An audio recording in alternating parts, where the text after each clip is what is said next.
Hey guys, tonight we descend into the lavish, absurd, and occasionally unsanitary world of the late Middle Ages, where glittering courts, tight city walls, and very optimistic hygiene routines all collided with something far smaller than a crown, an invisible hitchhiker that rewrote history. Before we tuck in, tap like and subscribe, but only if you genuinely enjoy what I do here. And drop a comment with where you're tuning in from and what time it is. It's always a joy to see this little midnight seminar rolling across time zones. Now dim the lights, maybe click on a fan for that soft background hum, and let's ease into tonight's journey together. Our main character isn't a king, a knight, or even a villain with a catchy nickname. It's a microbe with a knack for timing, a flea with a design flaw, and a rat that preferred your rafters to the riverbank. No jump scares, no shock images, just clear, vivid storytelling that keeps things respectful and YouTube-friendly. We'll start on the Central Asian steppe, where climate hiccups nudged wild rodents and their tiny passengers into new company. We'll follow trade routes that tied the world together, long before anyone printed a map on parchment. Relay stations, caravans, and galleys turning distance into mere scheduling. We'll stand on the walls of Kaffa, watch a nervous fleet drift toward Messina, and trace how busy ports, narrow lanes, and shared air turned brilliant urban life into the perfect stage for an unseen actor. Along the way, we'll meet physicians doing their brave best, city councils inventing quarantine on the fly, artists painting dances with skeletons tastefully, silent ordinary people discovering that wages, laws, and even faith sound different after the bells have tolled too long. Phone face down, volume at a whisper. Ready? Let's begin. Far from Europe, under a huge indifferent sky, where the story of the Black Death quietly sets its first scene. Part 1. The pact on the steppe begin where the world pretends to be empty. The Central Asian steppe rolls like an ocean petrified mid-swell, a horizon so distant it feels indifferent to anything as small as a heartbeat. Listen long enough and the silence acquires weight. But below that silence is a crowded metropolis, tunnels and chambers, blind boulevards and seed-lined pantries, where marmots and susliks and gerbils keep their own civic calendar. It is here, in these earthen neighborhoods, that a microscopic agreement has held for centuries, a bacterium, a flea, and a rodent, each playing its part with terrible reliability. The bacterium has a name humanity won't learn for ages, Yersinia pestis. It does not gloat. It does not even intend. It simply is. In a healthy rodent colony, it remains like a low hum, slipping into bloodstreams, rattling immune walls, fading, flaring, fading again. The flea, Xenopsilla chiapis, is a specialist in tiny infidelities. It drinks where it can, and in drinking it ferries. When a flea takes a blood meal from an infected animal, the bacteria multiply in its gut with astonishing speed, congealing into a gelatinous mass that plugs the proventriculus, the little valve that should lead the meal safely into the stomach. Now the flea is starving even as it eats. Each bite becomes a frantic act of betrayal. It sucks, cannot swallow, and in the struggle it coughs the infected slurry back into the wound. The perfect crime, committed by an organism no wider than a splinter. Picture it in sequence. A marmot sickens deep underground. The lymph nodes, fortresses of the body, swell until the walls buckle. The animal, heat-wasted and feeble, drags itself into a narrow side chamber and dies there because burrows remember their dead. As the body cools, a diaspora begins. The fleas evacuate their collapsing city, one by one, tasting the air for warmth, leaping onto whatever life hums nearby. In most seasons, that means another marmot. The cycle continues, quiet as dust. Everything about this pact encourages containment. The hosts are small, the distance is short, the traffic predictable. The steppe is wide enough to absorb 1 million local tragedies without a single headline. Even predators feed the balance. Foxes, raptors, snakes, culling this outbreak there, missing another here. In the common-sense arithmetic of nature, the bacterium remains a local nuisance, cruel but provincial. But equilibrium is a tightrope, not a floor. There are years when the rains come late and grudging, years when the grass is crisp to the color of old bones. Burrows deflate, pantries go bare, litters dwindle. Rodent neighborhoods shrink toward the last wet edges of the map, wells, river bends, the margins of reedy lakes, where species that usually ignore one another suddenly share the same damp threshold. Ticks and fleas call that convergence opportunity. They do not mean malice. They mean proximity, Then there are other years the sky unclenches and gives too much. Rain hammers the steppe, turns dry ground to drowned ground, floods the tunnels, collapses the roofs of those quiet suburban warrens. Survivors bolt for the open, sodden and stiff, hauling fleas into an above-ground world crowded with new possibilities. Dog, goat, horse, camel, human. The barrier between animal and person was never moral. It was ecological. Disturb the ecology hard enough, and the barrier thins like ice in spring. This is the preface to catastrophe. Dozens of tiny reroutings, each unimpressive on its own. A pelt hunter lingers too long at a burrow mouth. A child warms a half-tame rodent in a sleeve. A flea, maddened by its plugged gut, tries again and again until the needle finally finds the right vein. There is no omen trumpet. No red comet, just the arithmetic of bodies and distances, steadily changing in one corner of the world, while the rest of the world pays no attention. Which is why the steppe keeps its secret for so long. There is no language yet to translate a flea's private hunger into a continental threat. The rodents die. The colonies recover. Another generation learns the shape of the tunnels by touch and smell. Above ground, hooves drum and tents rise and vanish, and empires sketch themselves in temporary lines. If the wind carries anything of what is to come, it does so with a liar's calm. The herd grazes. A hawk backstitches the sky. Somewhere underground, a bacterium replicates without even the dignity of a plan. Still, even stable systems accumulate strain. The pact survives because it is simple and local.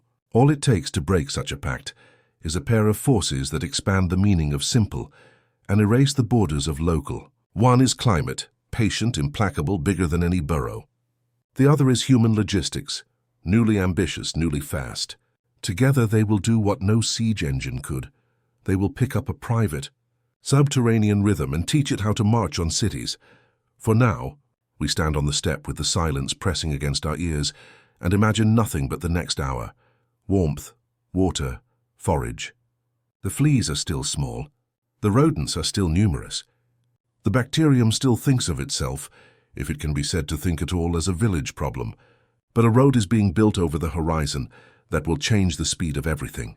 And weather is rehearsing a repertoire of punishments that will force hosts and hitchhikers into new combinations. The fuse is lit, though no one yet knows what a fuse is. The flame walks toward tinder that calls itself Europe. When chroniclers later ask where the Black Death began, they will point at cities and ships, at laws and sermons. Those are the places where people finally saw it. But the opening scene is here, in the crowded dark beneath the grass, where a microbe found a vector that found a host, that found a way to live beside us. History becomes possible when those three decisions, none of them moral, all of them biological, find a highway. The steppe has always known how to make highways. Part 2, Two Winds. Climate and conquest disaster rarely arrives as a single storm. It is a collusion of weathers, one from the sky, one from the maps. In the early 14th century, the first wind begins to blow cold. Historians will later call it the end of the medieval warm period and the uneasy arrival of the Little Ice Age, but labels are comforts the living never get to wear. What people feel is simpler.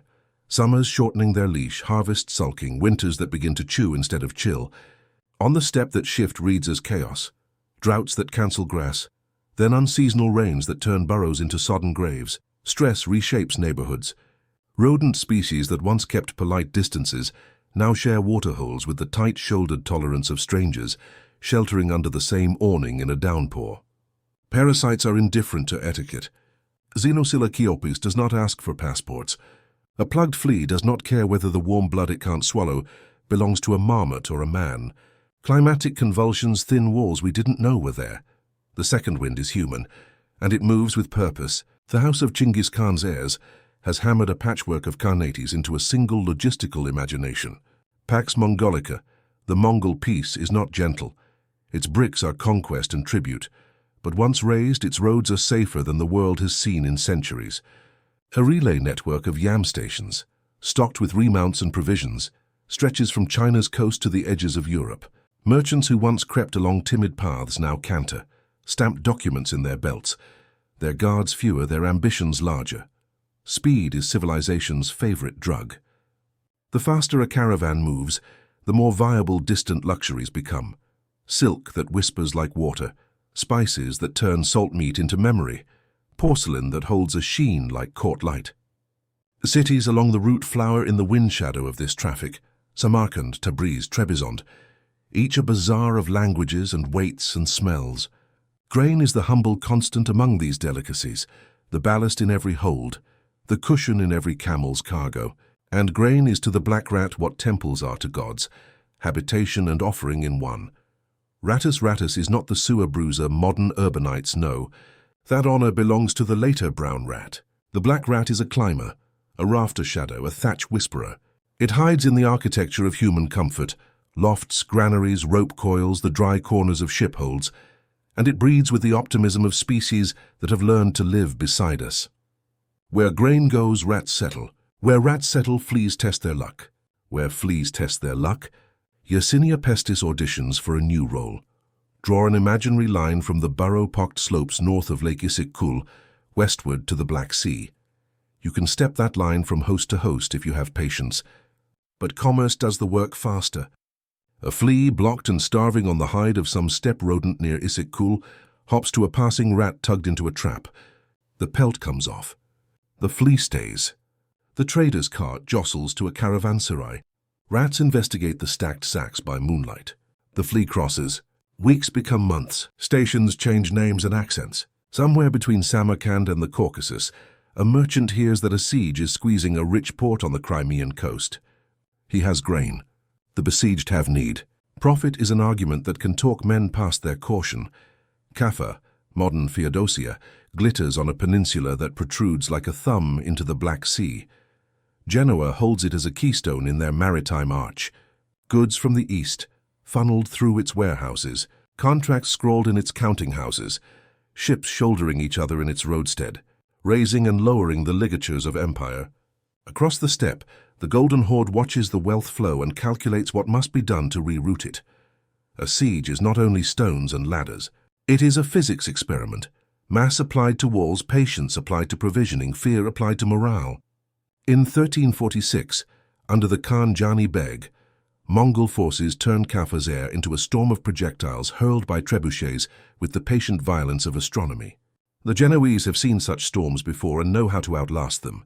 Sea gates open to friendly hulls, cellars full, crossbows wound and waiting. The mathematics look survivable, but sieges are petri dishes. Tense crowd, horses steam, bodies press and breathe. A disease that once rode in the fur of rats now finds itself sampling human lungs. Whether or not Mongol engines ever lobbed plague dead over Kaffa's walls. A lurid story later. Italian notary will repeat with the untroubled certainty of rumor. Something crueler than spite was already at work. Fleas do not respect the geometry of fortifications. Rats test moorings and chew through embargoes. A blockade cannot stop a vector you cannot name. Inside Kaffa, relief and dread tilt like a seesaw. Bombardments falter as the besiegers sicken. There is cheering on the ramparts and a twisting in the gut, because the enemy that unhorsed the Golden Horde is not a cavalry anyone knows how to fight. When the pressure lifts, Genoese captains see a corridor of open water and make the choice every trader makes when a market collapses. Cut losses, sail home, sell what can be sold elsewhere. They cast off with what seems salvageable, ledgers, letters, bales, and what proves decisive, rats in the bilges and fleas that have learned a new appetite. The Mediterranean is not a wall, but a nervous system. Galleys move like impulses, and each brain they reach is a city. In October 1347, Messina's harbour masters walk their piers into a wind that smells of autumn fruit and rope tar, and something else they cannot place. Not yet. The Genoese hulls approach without the grammar of arrival. No shouted orders, no coil of heaving lines, no bodies busy with the ballet that brings a ship to rest. The harbourmen climb aboard and enter a dream written by a feverish hand.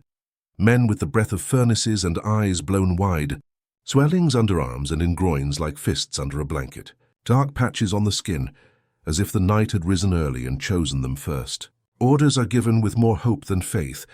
The ships are expelled. The problem is believed to be tactical, local, soluble by distance. But the exchange has already happened. Grain does not wait for permission. Rats do not either. Either skittering down mooring ropes or slipping ashore in cargo, they disperse into Messina's warehouses and lofts. The fleas, doing what they have always done, leap, bite, choke, spit, find new hosts and an urban ecology designed to multiply their auditions. Within days, the disease is not aboard ships anymore. It has learned the streets. The map from here looks inevitable only in retrospect. From Messina north and west into Italy's peninsulas and river valleys, into France by sea and by road, across a short channel into England like a rumour fulfilled. But inevitability is a trick of hindsight. In the moment, every city thinks it can improvise a defence out of common sense. Close the gates, pray harder, burn herbs, bar ships. Blame someone. The two winds, climate and conquest, have already done the heavy lifting. They have invested a village microbe with continental speed. It is fashionable to say history turns on great men. The truth is plainer and stranger. A shift in average temperature gave fleas more chances to make mistakes, and the Mongol postal system ensured that those mistakes could tour the world faster than any rumor could warn it. That is how apocalypse often arrives, as logistics. And so the pact on the steppe becomes a treaty without signatures binding cities that have never heard of one another. We like to think we live apart from the small and the blind. The 1340s will prove we live at their mercy. Part 3. Coffins over the walls. The siege of Kaffa's siege is a math problem disguised as thunder. Mass must be moved against stone. Hunger must outlast stores. Fear must be multiplied faster than courage. In 1346, on the Crimean coast, the Golden Horde under Khan Jani Beg set the variables and began to solve for Kaffa. The city, Genoa's shining hinge on the Black Sea, was built to withstand men like him. Its walls were not poetry. They were policy, thick and crenellated, mortared with the profits of a century of trade. Inside, counting houses stacked ledgers like timber. Outside, Mongol engineers walked the familiar geometry of destruction, measuring angles for trebuchets with the same composure a scribe brings to his ink. The opening weeks were all tradition, camps plaited like rugs along the approaches, stables steaming, cookfires frosting the evening air with smoke. Then the first boulders ascended and began their civic conversation with stone. Genoese captains responded with the confidence of men who own ships. A city fed by sea is not easily starved. Hulls slipped in and out under cover of night, bringing grain and hope. Galleys harried the siege from the waterline. In the counting houses, numbers continued to reproduce, defying the catapult's arithmetic. From the bastions, crossbow bolts stitched narrow private stories into the broadcloth of war. The stalemate had a rhythm. Men learned to sleep through it.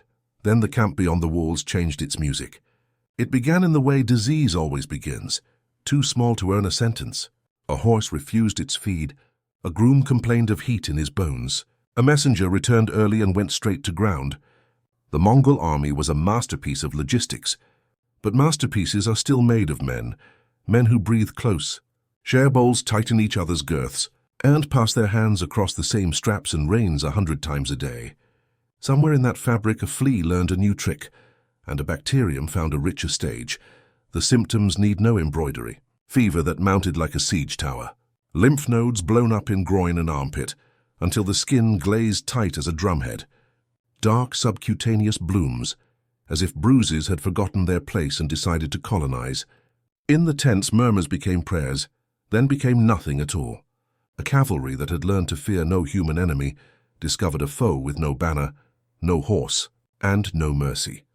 Kaffa's defenders watched the change the way coastal people watch a storm moving over water, safe for now, but very, very awake.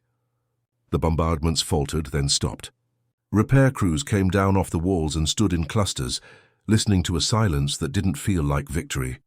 Scouts reported funeral pyres beyond the siege lines. The smell drifted in on a wind that couldn't spell the word quarantine. What happened next is history's favorite argument. A notary named Gabriele de Mussi would later write, at a distance of time and hearsay, of trebuchets repurposed as obscene mortars, hurling the swollen dead into the city so that the air was infected by the odor of putrefaction. Perhaps it happened. Perhaps it didn't. The truth beneath the spectacle is colder.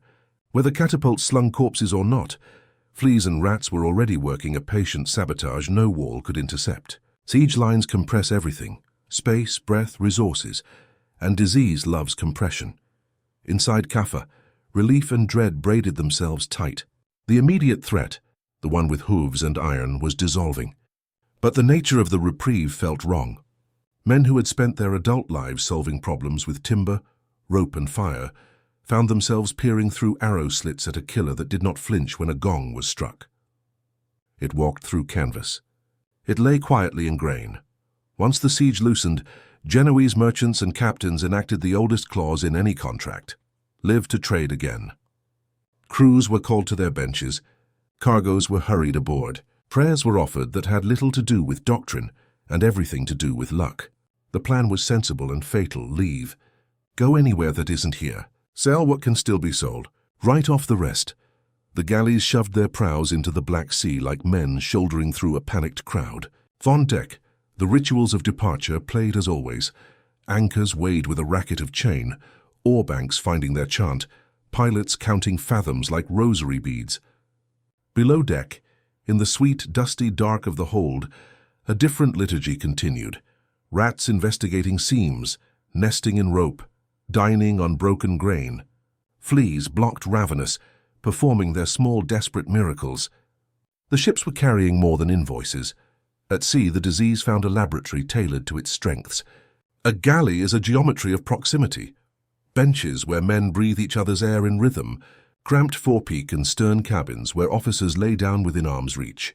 The pantry, a damp museum of the edible, inviting rodents as honored guests. On day 1, a man goes dull-eyed at his oar. On day 2, his armpit swells and tears the shape of his stride. On day 3, he is a cautionary tale no one has time to narrate. Sailors die where they sit. Others shift forward to fill the empty space, and now they breathe the same air.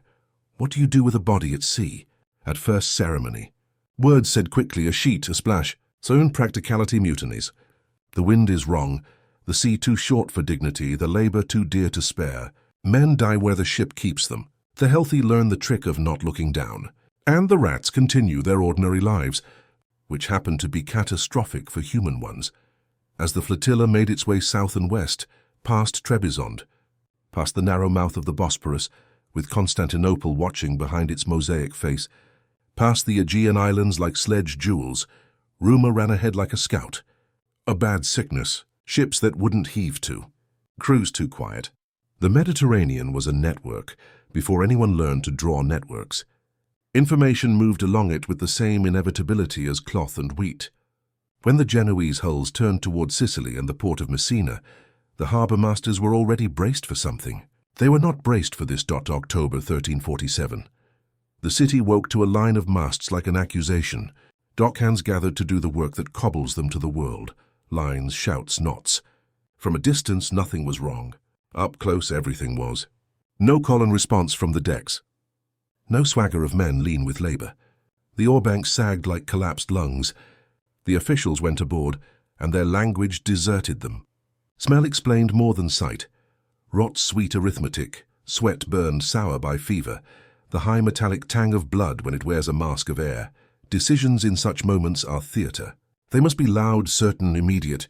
The ships were expelled, pushed back into the harbour's mouth with curses and poles. Messina declared itself saved in the same breath that condemned it, because in the time it takes to argue about ropes, the exchange had already been made. Rats do not wait for proclamations. Fleas travel faster than policy. Even if the corpses had never flown at Caffa, the coffins would still arrive at Messina, not by catapult, but by mooring rope. By the time the last Genoese stern slipped back into open water, the plague had found what it needed ashore.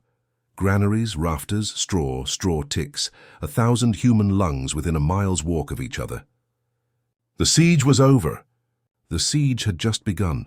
Tomorrow the dockworker who boarded a ghost ship will wake, convinced his bones have turned to wet sand. Tomorrow the woman who sells bread near the waterfront will fumble the dough because her fingers will not close without pain. Tomorrow a child will cough red, and the bell ringer who tolls for each of them will learn a new verb, to toll ceaselessly. There are stories that get larger the further they travel. This one gets smaller. Its author is a flea, and its script is a bite. Part 4. Ghost Fleet to Messina. If you want to understand how a continent begins to die, start with how a port begins its morning. Messina, in that October light, was the usual concerto.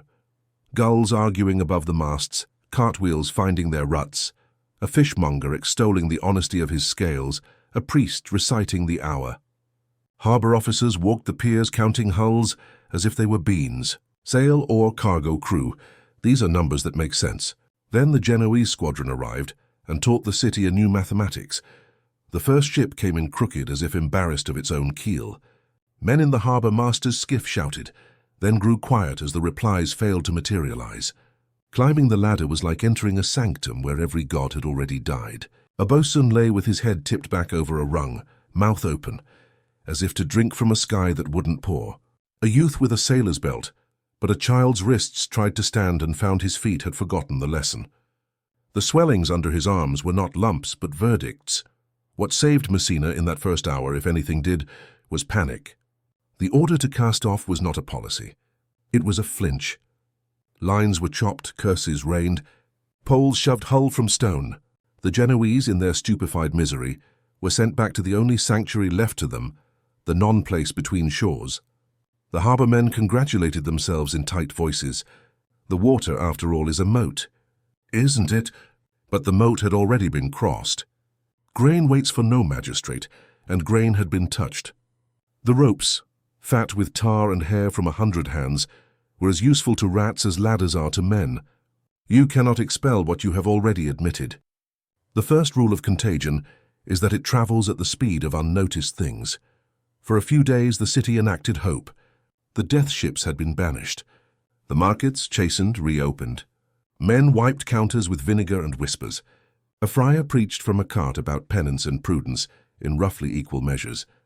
Toward evening, a cart from the quay rolled past the cathedral, and a dockworker climbed down from the tailboard slowly, as if gravity had invented itself while he was in motion. That night he burned and muttered until the words turned to smoke. The swelling in his groin made a tent of his sheet, then a pattern announced itself with the contempt of a habit. The bread-seller's wife, who had gone down to the harbour to scold her boy for spending his morning on the piers instead of at the oven, felt a ache behind her jaw and mistook it for a quarrel she could win by will. The priest who had swung his thurible too close to the dockside crowd and breathed more human breath than incense woke, coughing a taste like pennies. The apprentice who slept in the loft above the granary, warm, because rats are generous with their heat, could not explain on the third day why the light from the shutters felt like a weight laid across his chest. Physicians came because that is what physicians do. They carried the instruments of their guild and the certainties of their age. Theories arrived clothed in sincerity. Corrupted air, unbalanced humours, the treachery of certain winds, the moral arithmetic of vice. It is easy to laugh in retrospect at a man in a beaked mask stuffed with aromatic herbs. It is harder to understand how brave he was to enter a room where breath itself had become suspect. They bled the sick. They lanced the swellings. They pronounced remedies with the grave authority of Latin. The disease, unimpressed, continued its rounds. Messina is a city of streets that remember the sea. The lanes angle toward water. The houses are built to confess to it. Those angles became conduits. The pestilence did not require permission slips. It followed warmth and closeness, and the 1,000 invisible handshakes that make a city a city. It found a bed on a mattress of straw, a bench in a wine shop where men leaned shoulder to shoulder, a corner in a chapel where women whispered the same prayer with the same mouth. Markets thinned, then closed, then reopened in smaller versions of themselves that pretended this was a choice. Children learned the silhouettes of rats with a hunter's attention. The river of the dead began as a trickle, became a stream, threatened to become a flood. The phrases, God's anger, bad air, strange stars, did the only work they could do, which is to give fear a handle. Handles are not doors. Beyond the city, news moved with its own diseases. Exaggeration, denial, bargaining. Ships that had touched Messina altered their itineraries and altered nothing else. A hold cannot be unratted by hope. Crews, thinned, took on boys who did not yet shave and men who had sworn they were done with oars. Captains grim with the math of loss calculated that somewhere, Genoa, Venice, Marseille, someone would still pay for what lay beneath their hatches. And so the fleet scattered, each hull a seed, north along the Tyrrhenian coast up the throat of the Italian peninsula, west across the Ligurian to glittering ports that lived on silk and suffered on grain, south and east to islands whose economies were schedules stapled to the sea. With each landfall the story repeated itself, with the indifference of a farce and the cruelty of a tragedy. A ship docks. Men stagger down the gangplank. By the time the harbour master has said no, the rats have already said yes. In the weeks that followed Messina's first brush, Sicily became a map of narrowing choices. Villages watched the road from the port the way men watch riverbanks during flood season. A cart from town became a rumour with wheels. Did it carry flour? Did it carry pestilence? Did it carry both? Families who had never slept apart parceled themselves into separate cottages, composing crude experiments in risk without language for what they were doing. There is no word yet for vector. There will be. Leadership, that most demanded of commodities during plague, is also the rarest. The city fathers, who a month before had been very interested in tariffs and not at all interested in fleas, discovered the limits of decrees. You can forbid gatherings and men will meet anyway over bread. You can close the gates and rats will not read the notices. You can tidy your conscience with processions and contrition. The disease will not notice your humility. It answers to doors you cannot knock on, the cuticle of an insect's foregut, the fold of a lymph node's architecture, the breath warmed by a human throat. Meanwhile, the expelled Genoese galleys, refused harbour after harbour, did not oblige by sinking on cue. Some went down quietly. Storms do not pause for human plot, but others continued their bad errands, unrolling a contagion like canvas from yard arms that would never again learn wind properly. They were not ships now. They were messages, and every port they approached learned, late and badly, how to read. We are fond of legends in which a single heroic decision damns or saves. Messina's story is crueler and truer. The decision to cast out the death fleet did not save the city, but nor did it doom it. The doom had already crept down a rope and across a beam, and into a granary where a boy slept for warmth among sacks. The decision was theatre. The vector was geology, laid down accumulatively, invisible until it became the only thing you could see.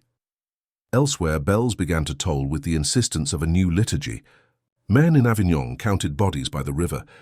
In Genoa and Venice, wharves that had made fortunes in textiles and spice prepared to learn the price of grain as a unit of sorrow. Messina's chapter ended the way a fuse ends, in a brightness and then in a dark that believes it is the whole story. But the wire ran underwater and over mountains. It was already humming in places that had never heard of Kaffa, and soon it would learn to cross the narrow sea where English weather mutters to itself, and London waits, unready. Before that wave strikes, we need to name the engine. Not the metaphor, the machine. Part 5.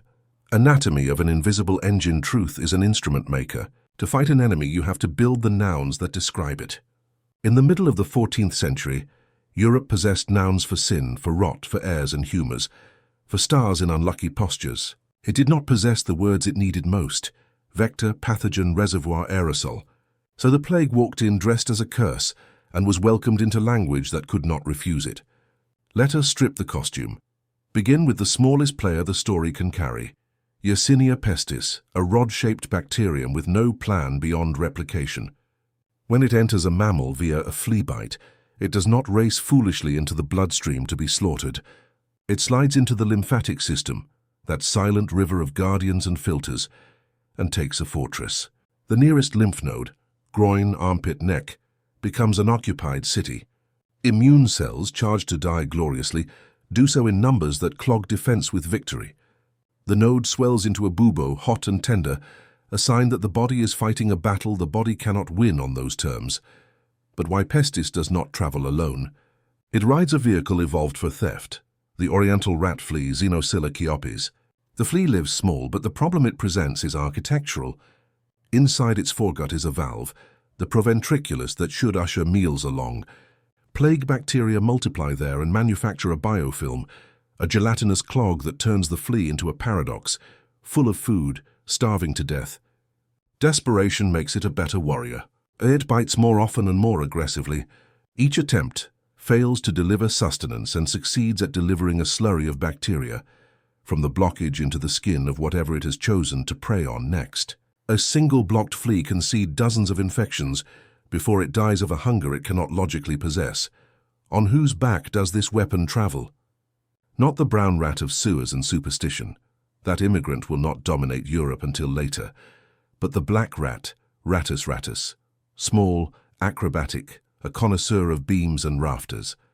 It lives where we live without asking permission, in attic shadows, granaries, rope coils, cargo holds, barn lofts, and, crucially, within the architecture of pre-modern roofs and walls, thatch stuffed over timbers, straw pallets on the floor. In the medieval city, the dividing line between human space and rodent space is sentimental. The plague simply follows those intimate trespasses to their logical conclusion. Once transmitted from flea to person, the disease speaks in 3 dialects. The first gives it its most famous name, bubonic plague. The journey through lymph makes the nearest node the stage. A morning takes the shape of an orange tucked beneath the skin.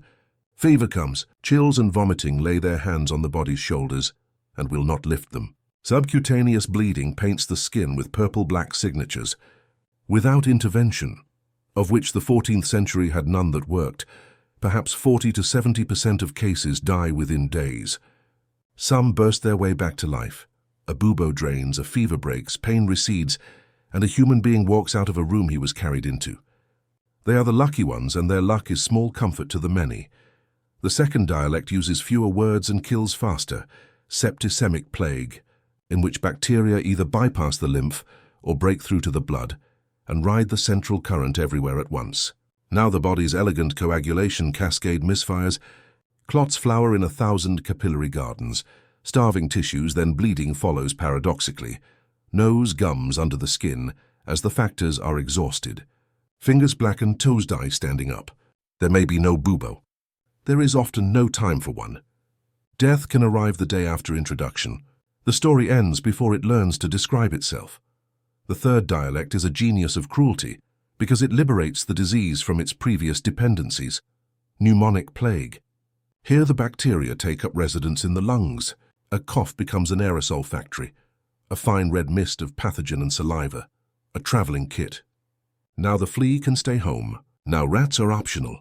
Now human breath itself is the bridge, and rooms, not roofs, become the theater. This form is as contagious as it is lethal. Without treatment, it kills nearly everyone it touches and does so quickly, drowning victims in their own inflamed fluids. It turns winter into an ally and crowds into ammunition. A choir loft is a weapon, a hearth is a hazard. This is the engine, a microbe with a specialty. A vector whose design flaw, biofilm blockage, has been repurposed into an offensive capability. A reservoir host that has chosen cohabitation with us as its ecological niche. A built environment designed to keep warmth in and air close.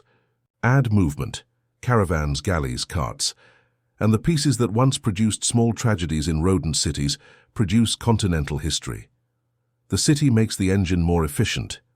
Streets that lean over one another trap air. Rafters built of cheap thatch and timber harbor rodents. Straw bedding collects crumbs and fleas. Waste tossed from windows feeds rat populations that can swell to densities that make mathematics embarrassed. Imagine the domestic scene. A family of 5 in a single room, a pallet on the floor, a ladder to a loft where grain is stored, a cat whose heroism is exaggerated by need. Ratus nests in the thatch and inspects the pantry. A flea drops from dying fur and needs very little distance to find a new heat to worship. Upstairs and downstairs are a sentence without a comma. Medicine, confident in its humors, meets all this with gallant futility. Theories of corrupted air, the miasma, produce policies that smell good. Posies packed into masks, street bonfires meant to bake the poison out of the atmosphere. Bloodletting drains strength from the sick, in a contest where strength is the only currency. Lancing buboes may relieve pressure, but done with unclean instruments, it is a means of sowing the enemy in other furrows. Theriac, opium-laced and precious, sweetens a mouth that soon will speak no more. The best of the doctors, observant men like Guy de Chauliac in Avignon, make the right distinctions between swellings and coughs, between slower homicidal forms and the fast one that rides breath, and still can do little but write honestly of their helplessness. The state, however, begins to learn a new grammar. Necessity is a superb teacher of verbs, separate, delay, count. Long before anyone can pronounce bacterium, city councils on the Adriatic adopt Trentino, 30 days of waiting offshore for suspect ships, then Quarantino, 40 days that suggest, even without evidence, a margin of safety. Venice will build a lazaretto, an island hospital for plague, investing stone in the proposition that space itself can be medicine. But that is the later music of this fugue. In 1347 and 1348, the melody is simpler and unbearable. A knock, a heat, a cough, a bell. Think of the engine as indifferent and exquisitely suited to its moment. Climate has shuffled the ecology in ways that favor spillover. Trade has provided velocity and contact. Urban life has supplied density and architecture. Belief has suggested answers that feel right and are wrong. The bacterium asks no questions. It merely occupies the opportunities we provide. We will give it many. When the wind turns north and the holds are emptied in Genoa and Venice and Marseille, the engine will run what it was built to run, along rivers that serve as commercial arteries, across short channels where wine and wool already commute, through winter churches and summer fairs, up the map into courts and hovels, with a classlessness no ideology has ever achieved. It will arrive in Paris with the indifference of a season. It will arrive in London like a rumour that coughs. And when men begin to draw red crosses on doors and write "Lord have mercy upon us" above the lintel, they will be speaking to a God who is not the only one listening. The flea is listening. The rat is listening. The microbe is listening to the invitation we built for it, with rafters and roads. The engine is not wicked. It is only well made. Part 6. Arteries of Trade, Map of Death, 1347-1352. Plague learns geography by tracing profit. From Messina, it rides the coast like a smuggler with nothing left to confess. Northward first, up the Tyrrhenian seam of Italy, where towns face the sea with warehouse doors for mouths. In the early months of 1348, two engines of European commerce, Genoa and Venice, become distribution centres for an inventory no city ordered. Ships limp in, crews thin as rumours, and by the time dock clerks reach for their quills, the rats have already made their entries in the ledger. From Venice, the disease does not march, it seeps. Inland along the Po, through a lattice of canals and roads greased by trade, it enters market towns whose calendars are written in fairs and harvests. In Genoa, the story is the same but pointed west. A hull noses out into the Ligurian, and Marseille receives more than amphorae. The great port of Provence, fat with cargo and confidence, discovers that the sea it has always trusted as a moat is, in fact, a fuse. From Marseille, the Rhône becomes a conveyor belt. Avignon, the papal city, learns a new arithmetic of loss in the spring of 1348.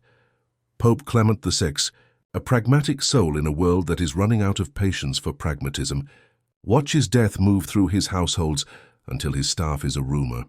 Cemeteries choke. He consecrates the Rhône itself so that bodies swung from carts can be slid into water with a benediction instead of a crime. He retreats between two great roaring fires on the advice of physicians who trust heat to cleanse poisoned air, and by accident finds a survival strategy. Fleas do not flourish in such a climate. The pontiff lives. His survival is not a policy the rest of Europe can copy. South of the Alps, the map darkens in patches that join like wet ink. North of them, Paris reads the news in the most honest language available, daily counts. By summer, the city is burying at a pace that makes numbers into obscenities. 800 deaths in a day becomes a fact clerks can write without weeping, only because they have learned to write quickly. Priests run out of oil. Gravediggers run out of days. The university debates causes with the grave sincerity of men who have not yet been asked to touch a body. Westward, the wine city of Bordeaux becomes a hinge. It is English soil in French air, and its barrels float across the channel as if the sea were a friendly road. In late June 1348, Melcombe Regis, today's Weymouth in Dorset, receives a ship and a lesson. A sailor steps ashore feeling the vague wrongness that passes in a healthy world for a mood. England has been reading continental rumour for months. Now it reads symptoms. Slowly at first, like a shy guest at a feast, the disease tests the towns of the southwest. Then it finds Bristol in August, great port, crowded arteries, and the timid script becomes a shout. Along the coast and up the rivers, especially the Thames, plague moves not as a force, but as a habit. Barges unload cargo and inhalations in the same hour. Inns with good stews and cheap beds exchange breath like coin. London looks at the sky for omens and sees instead the practical signs. Parish clerks overwhelmed, physicians in beaked masks, carts lurching under a load that will not complain about the ride. Through the autumn of 1348, The city smoulders. Cold weather tampers the flea's enthusiasm, and hope briefly follows. Perhaps the worst has passed. The winter of 1348–49 answers with a new grammar. Pneumonic plague moves into lungs and across rooms. In close rooms with shuttered windows and shared blankets, breath becomes a weapon that requires no hand to wield it. Spring 1349 breaks everything with it. London learns the meaning of saturation. Parish churchyards fill, then overflow. New ground is bought outside the walls. East Smithfield, an emergency geography of sorrow. Men at work there centuries later will find ordered rows 5 deep, a testament to the heroism of those who insisted on tidy dignity inside catastrophe. From the capital, the disease fans outward like a bad idea, rapid and contagious. East Anglia falters. The Midlands fold. York, proud and northern, learns what all capitals learn eventually. Distance is not a shield, only a delay. The Irish Sea is short. Ships from Bristol bring more than wool to Dublin and Drogheda. The fortified towns, English in tongue and charter, suffer first and worst. The native Irish, scattered and poorer, sometimes find an accidental reprieve in distance and density, sometimes not. West, beyond England's edge, poets will write verse that names the seed of blackness, and then fall silent because the poet is dead. North, across the North Sea in 1349, a grim parable cruises unhelmed into Bergen, a London wool ship with cargo intact and crew reduced to a single final function. Example. The men who row out to investigate perform a civic courtesy for a corpse. They also carry the future ashore. Norway inhales. Sweden and Denmark cough. The Baltic learns a new tide. Eastward, the Hanseatic ports, canny and hard with trade, add funerals to their schedules. The Holy Roman Empire receives the disease from 3 directions at once, over the Alps from Italy, down the Rhine with French rumour and rats, and across the North German plain with ships that do not care who controls which bishopric. Vienna, Hamburg, Cologne, Bremen, the bells toll in dialects that share a single tense, the present. By 1350, the first wave's crest is visible only because it has already broken on almost every shore the map can name. Even places that boast of providential sparing are boasting about timing. Poland and Bohemia, less knotted into the maritime and riverine webs, watch with fear and a certain suspended relief. Fewer roads can be a policy, even when no one in council intended it to be. But the reprieve is partial and temporary. Vast Russia, measured in distances that weary even plague, receives the visitor last. Novgorod, Moscow, names that sound like fortresses, prove to be addresses that can be found by any disease that has learned to ride a cart. And a cough. In just under 5 years, a private arrangement among fleas and rodents on a steppe has learned European logistics. It has moved at the speed of a hull and the patience of a wheel and the intimacy of a shared room. This is not a march of armies. It is an osmosis of contact. Men close their gates and open their mouths to speak, and that is enough. When chroniclers sketch the route later, the line looks neat. Messina to Genoa and Venice, Marseille to Avignon to Paris, Bordeaux to Melcombe, Regis to Bristol to London and outward, Bergen and the Baltic, the Empire, Novgorod, Moscow. The neatness is a lie of the map-maker. On the ground, the movement is messy, recursive, slow, and then suddenly fast, stalled by weather, accelerated by feast days, braided with ordinary errands. The Black Death spreads not because it is supernatural, but because it is natural, and because Europe has constructed itself into a machine that rewards anything that can hitch a ride. The first wave passes, if a rolling thunderclap can be said to pass, by 1351–52. It leaves the living with a new experience, silence where noise used to be. It also leaves a question that no one is ready to ask properly. How did our cities help this happen? Part 7. Cities as Kilns. Why Medieval Urban Life Fed. The fire a city is a promise to make human proximity pay. In the 14th century, the dividend was wealth, craft, protection, spectacle. The cost was air you could taste. The Black Death collected on the interest. Start with shape. Medieval walls pinch cities into tight fists. Streets wander, as if they were argued into existence, not planned. Houses are timber-framed and eager to lean. Upper stories jut, the jetty that steals sky from the lane below. Sunlight is rationed on the ground. Air once inside hesitates to leave.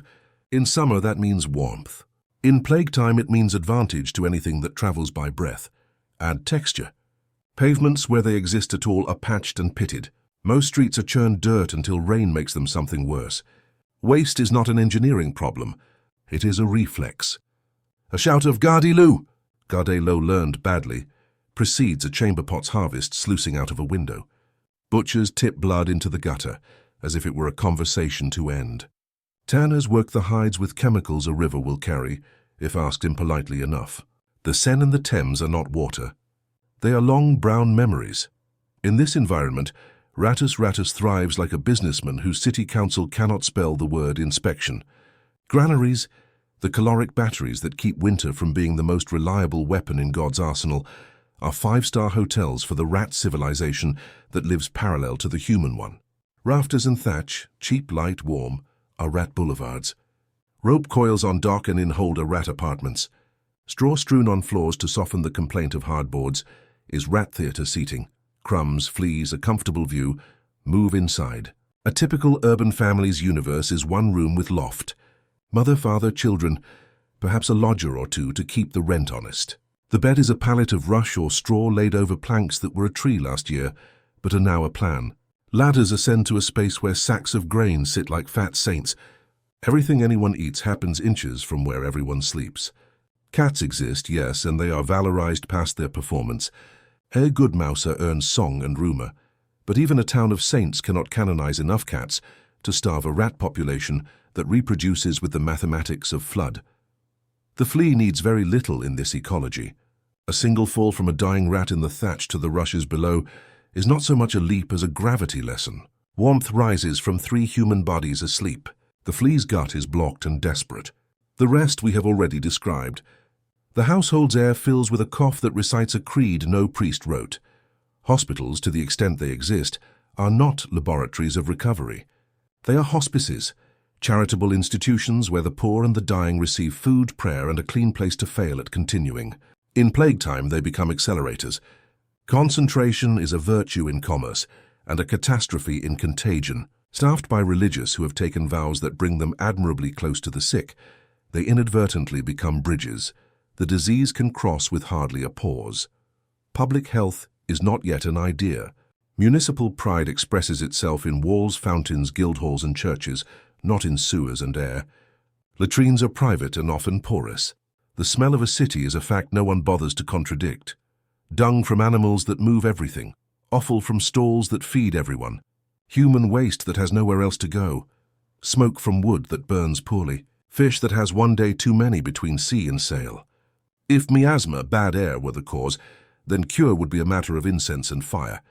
It is not the cause, but the assumption feels plausible, because the air is indeed terrible.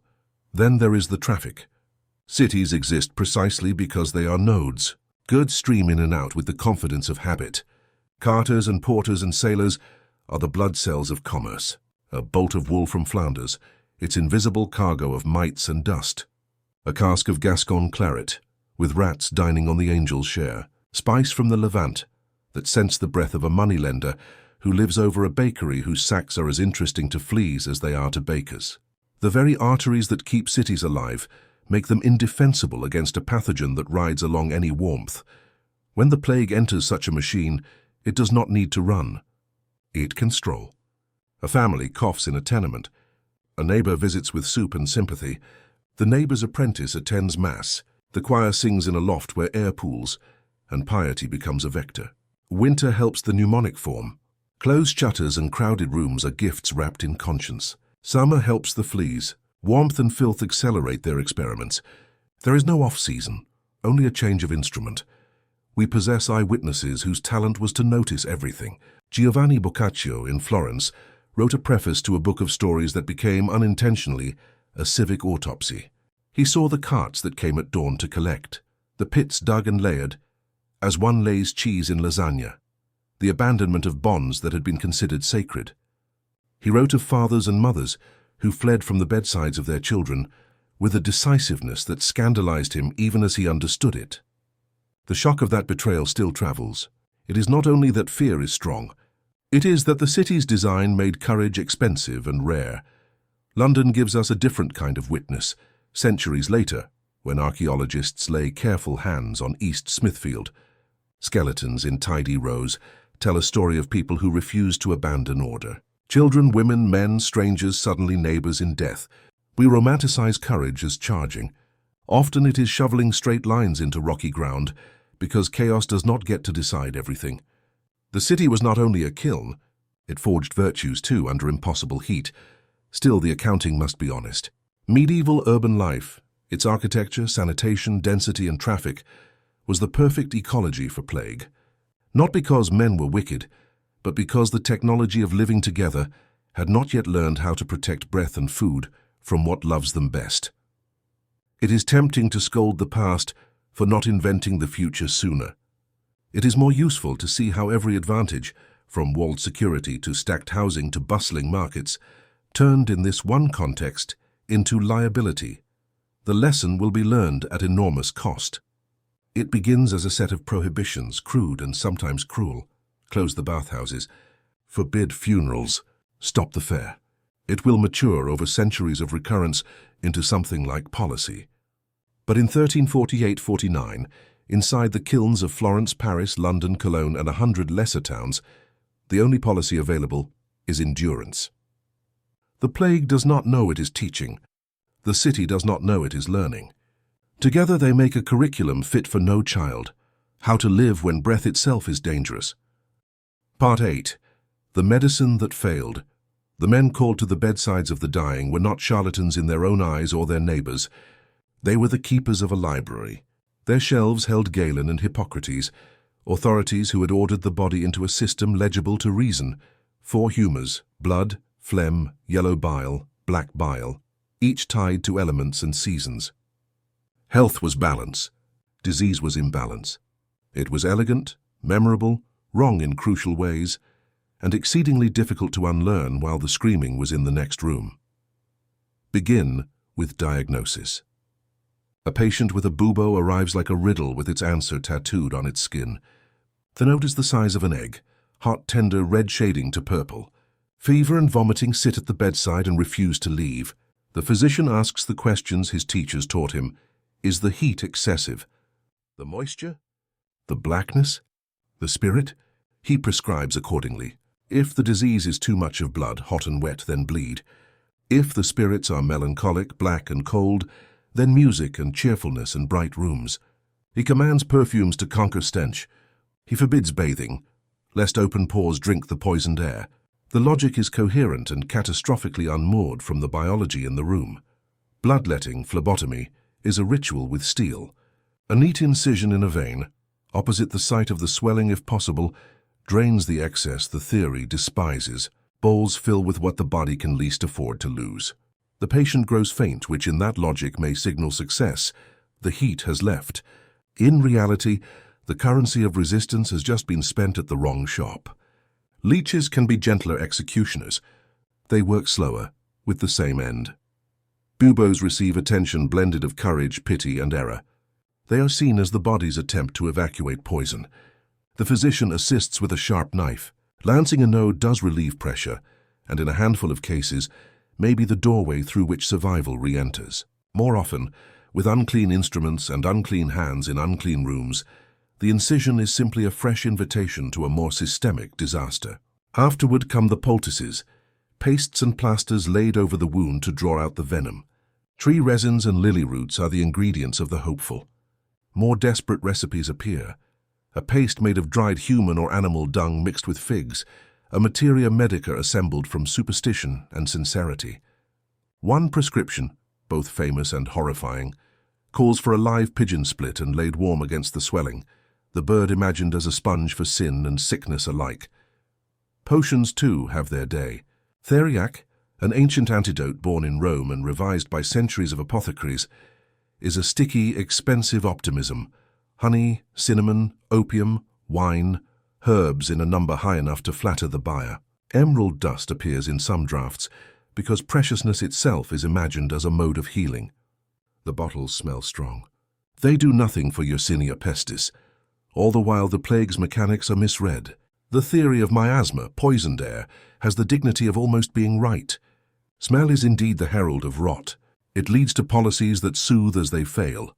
Braziers burning juniper and bay in the squares, pomanders held to faces so that each inhalation passes through a garden.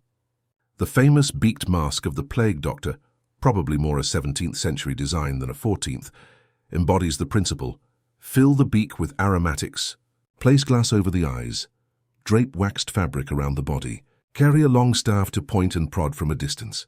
The figure is nightmare theater and also the first awkward draft of personal protective equipment. Even mistaken, it is an act of bravery, a declaration that the state will hire someone to enter infected rooms and count and witness and try. Doctors write, and their writing is a second kind of courage. Guy de Chauliac, the Pope's physician in Avignon, records distinctions no one else has had the time or language to make. He sees bubonic and pneumonic as separate beasts, one with swellings and days enough to try things, the other with breath as its chariot and hours as its unit. He admits terror, his own, his colleagues', and he admits futility. He lances his own bubo and survives, assigning the credit to God because it is better to attribute luck to mercy than to admit that luck is all it was. His candor travels better than his cures. If the learned were flailing, what of the common? Remedies travel the alleys as fast as gossip. Vinegar on the lips and under the nose, herbs stuffed into pockets, smoke in the rooms. Stay indoors and eat lightly, says one street theory. Drink deeply and seek joy before joy is taken, says another. Neither saves. Processions of penitents carry banners and breath in equal measure, converting piety into a distribution network for an aerosolized killer. The flagellants, the men who whip their own backs until the street runs red, are physicians of the soul who end by prescribing death to bodies they never touch. The Church, with its sacraments, does not lack courage. It lacks tools. It would be comforting to find a heretic genius who sees what no one else can, a voice that declares, "It is in the flea, in the rat, in the architectures of our rooms." That genius will not arrive for centuries. Meanwhile, learning begins in a different register, municipal. Cities notice patterns. Ragusa on the Dalmatian coast invents a verb, to wait, and makes it law. 30 days becomes 40. Trentino becomes Quarantino. Suspicion becomes practice. Venice builds a lazaretto on an island and spends money on space because space now reads as medicine. Health boards, magistracies with the terrifying authority to say no are born. They close markets, burn bedding, regulate burial, count the dead. Counting is not a cure, but it is the beginning of knowledge. Medicine fails honorably in 1348 because it is fighting the wrong enemy with the wrong weapons. But the failure is not sterile. It fertilizes doubt, and doubt grows reluctantly into inquiry. Autopsies, once frowned upon as vandalism against God's artistry, quietly begin to serve a different God, the one who likes observation. Anatomy textbooks will be printed. Microscopes will be ground. Snowball by snowball, a mountain will be made. The physicians of the 14th century will not stand on it. Others will. Their shadows will fall backward across time onto men in beaked masks who stood too close to the dying and tried. In the short term, the Black Death teaches lessons with a rod. Do not gather. Do not touch. Do not breathe what a stranger breathes. Do not assume the beautiful theory outweighs the ugly fact. These are not prescriptions for living. They are triage. A civilization cannot remain in triage forever. But for a handful of years in the middle of the century, the only medicine that helps is distance. And distance is expensive. When we tell this story later, we will be unkind to the doctors who bled and burned and perfumed their failures. We will forget that knowledge is a ladder you can only climb when someone builds a rung under your foot. The rungs laid in plague years were crude and slippery. They were also the only way up. Part 9. Flagellants and a shaken faith. When bodies pile faster than words, faith is asked to do two jobs at once, to comfort and to explain. In the plague years, it managed the first with bravery and failed the second with honesty. Priests went where other men would not. They brought oil for the dying, last rites for the frightened, and a presence that said simply, "You are not alone at the moment when aloneness is most terrible." Many never came back. In some dioceses, the clergy's mortality climbed to a number that should be unpronounceable. Piety kept vigil beside contagion, and contagion preferred close company. The sermons tried to turn chaos into grammar. The Black Death became flagellum Dei, the scourge of God. because language needs a subject and an object. Sin was named because sins always come to hand faster than pathogens do. Vanity and gambling, lechery and fraud, the presumption of princes with their petty wars, and the shamelessness of towns with their new fashions. If the disease spared neither nun nor thief, perhaps the point was not fairness but breadth, punishment generous enough to include the innocent. The logic hurt to hold. It deprived comfort of its gentleness and justice of its scales. Meanwhile, the pastoral machine was grinding itself down. The priests who moved from bed to bed were among the first to fall. The men drafted as their replacements were often barely literate, souls of goodwill pressed into sacraments they'd scarcely studied. The institutional church continued to function, dispensations signed, indulgences sold, bulls sealed, but the public soul could hear grit in the bearings. When prayers went unanswered and bells tolled anyway, people began to wonder if the vault of heaven had opened to silence. Into that vacuum stepped a spectacle, the flagellants.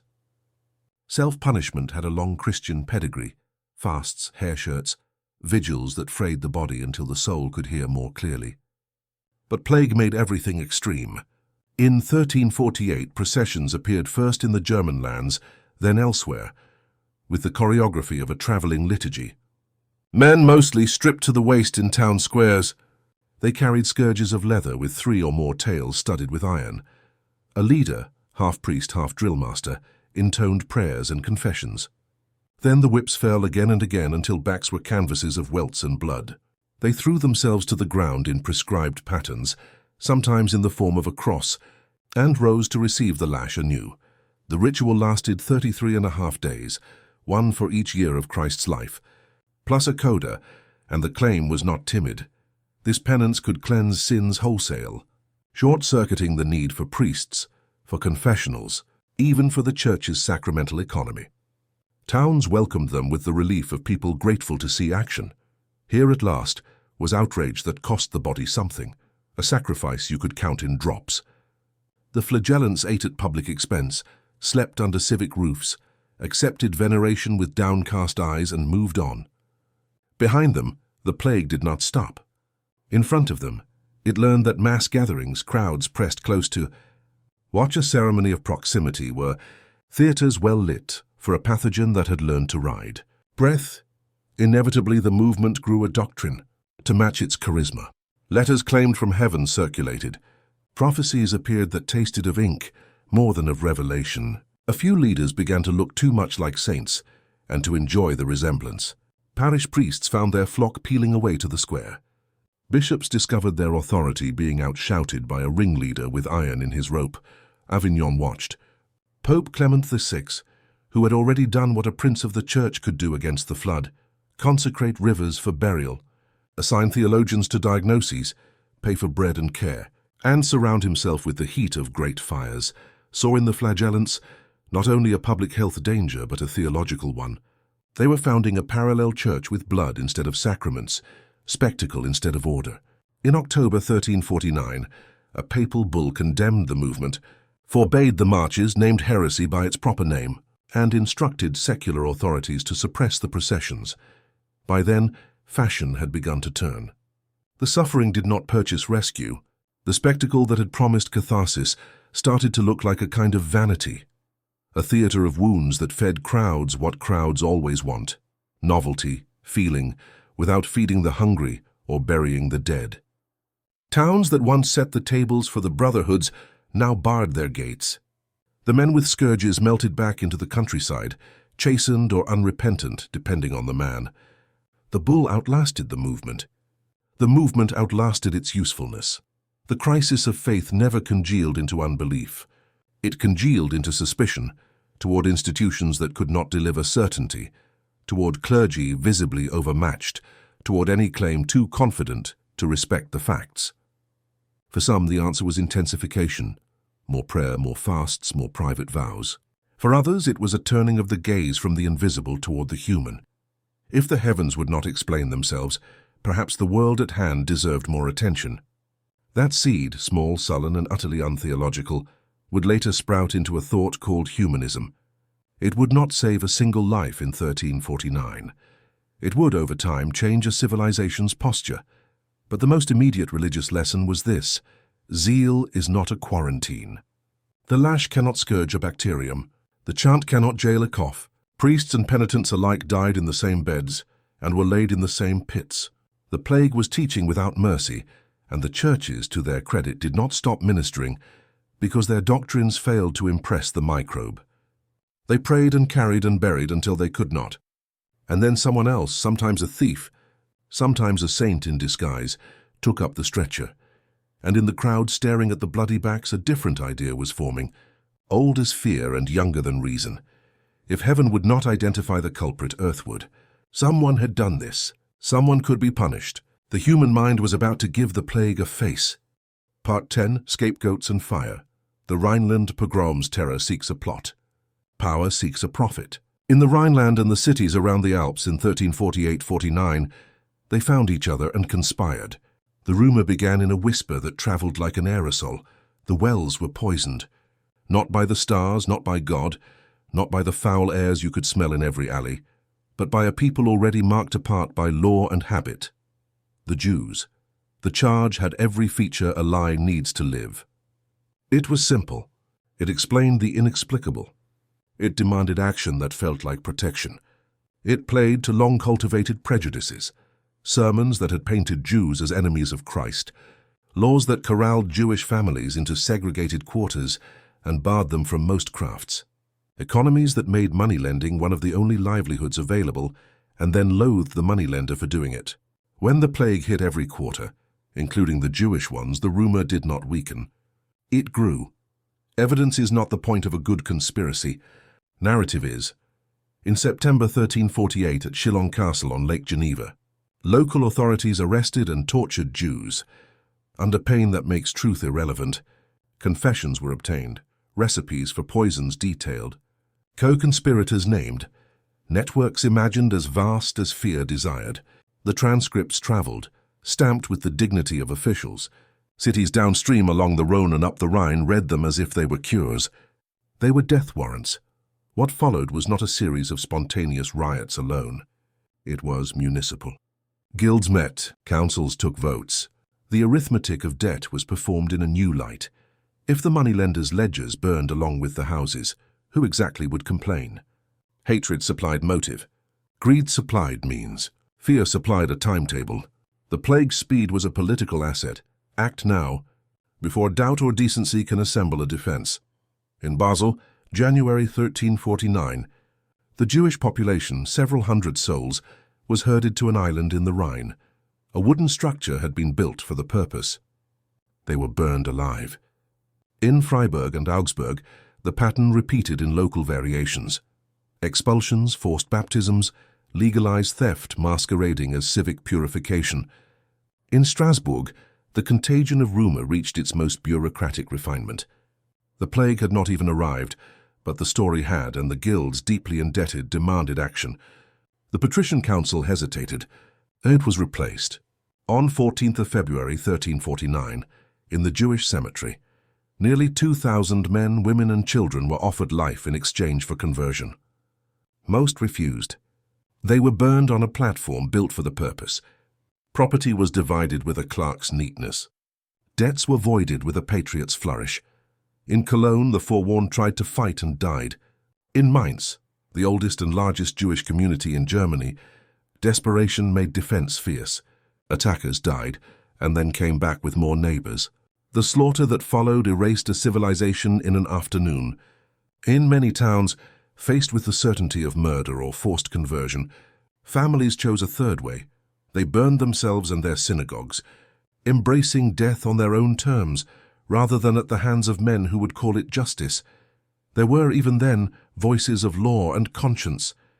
Pope Clement VI issued 2 bulls in 1348, declaring the obvious with the force of Rome. The plague was God's will, not a Jewish plot. Jews were dying of it in the same measure as Christians. Anyone who harmed them risked excommunication. Some rulers enforced protection instead of appetite. Duke Albert II of Austria, King Casimir III of Poland. Doors were opened eastward. Refugees carried Torah scrolls and recipes, and grief across borders into lands where, for a time, their grandchildren would build new neighborhoods, new trades. schools where prayers could be sung to completion without the accompaniment of a mob. The lineages that later made Krakow, Lublin, and Vilnius bright with learning and music begin here, in flight from the Rhineland's righteousness. But papal seals rarely outweigh local lusts. A distant bull cannot compete with a neighbor's persuasive arithmetic. If we do this, we will be safer and richer. The lie worked because it served. It converted helplessness into action, uncertainty into a schedule. Assemble, arrest, accuse, burn, redistribute. It made terror feel like governance. The wells, of course, remained poisoned, not by powder sachets delivered by conspirators in the night, but by the very conditions no one wished to name. Filth, proximity, ignorance of vectors, the cramped architecture of cities married to the velocity of trade. It is a bitter truth that hatred is not merely a moral failure. It is a practical one. Killing your neighbor does not disinfect your home. It only adds smoke to the air a bacterium already finds congenial. History sometimes softens these stories with euphemism. Disturbances, tumults, disorders. We should keep the clarity the victims earned. These were pogroms, acts of organized theft and murder lit by theology and oxygenated by fear. The fires that consumed Jewish quarters in 1349 did not brighten any street God could recognize. They illuminated nothing but our capacity to prefer a culprit to a cause. And yet, even inside this darkness, there are knotted threads of resilience that do not feel like consolation and should still be honored. Jews who were spared by conversion often took their children's baptisms as a wound and lived with it bravely. Those who fled built again. Those who died did so with a stubbornness that refused to let their last act be agreement. The idea that the plague had a human face did not disappear. It never does, but it learned, over time and with cost, that the face it wore belonged in part to the men who lit the pyres. The Black Death did not need a scapegoat. It had fleas. The pogroms did not stop the pestilence. They did, however, leave an ash layer in Europe's soul, one we still dig through whenever fear asks for a sacrifice, and cities pretend they do not know the words to the old hymn. Part 11. A City Unmade. There is a sound cities make when they work. Hoof clatter and wheel groan. Market cries layered like scales in a song. Hammers pacing time in the forges. Bells telling the hours with the dignity of stone. In the plague years that music lost instruments one by one, first the bells tolled only for the dead. Then the men who could ring them were gone, and silence, heavy, almost greasy, settled into streets where even echoes seemed reluctant to perform. Boccaccio's Florence taught Europe a vocabulary for grief. He saw what happens when a town is metabolized by fear. There were the hedonists who declared that the only answer to death was speed. Drink the wine now, sing the song now, steal into the deserted palazzo, and sleep in linen meant for a banker who will never lie down again. There were the ascetics who shuttered door and window, rationed their breath as if air were a currency, ate delicately and spoke little, convinced that quiet itself might be curative. There were the walkers with posies and vinegar, comforted by scents that could not contradict a bacterium, but could steady a human mind. The plague took them all with scant respect for philosophy. Bonds that had felt ontological, parent and child, spouse and spouse, frayed in rooms too small for so much terror. There are accounts we want to argue with and cannot. Mothers backing away from the bedsides of coughing children. Husbands who lay water and bread on a stool inside a threshold they would not cross. Brothers who worked out a rota for avoiding one another's breath. Judgment is a luxury of health. The city had taught its people to live as neighbors. The disease punished them for obeying. And yet even here the simple geometries of love sometimes held. A girl stayed and died with her father. A servant sat through the heat of a bubo because a wage, and perhaps a kindness, bound him to the man who paid it. These are small stories because they belong to households, not councils. Small is where a city lives.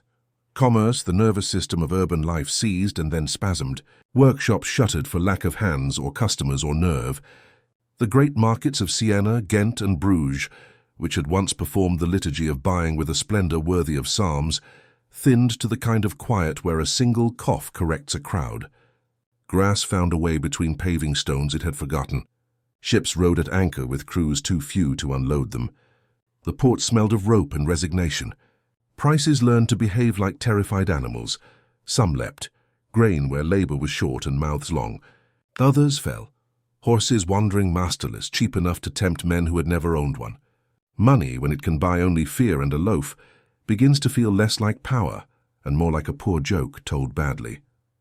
Logistics, the dull hero of ordinary days, became the protagonist of nightmares. How many bodies fit in a cart before the wheels complain? How deep can a trench be dug in a day by men already weakened by what they carry?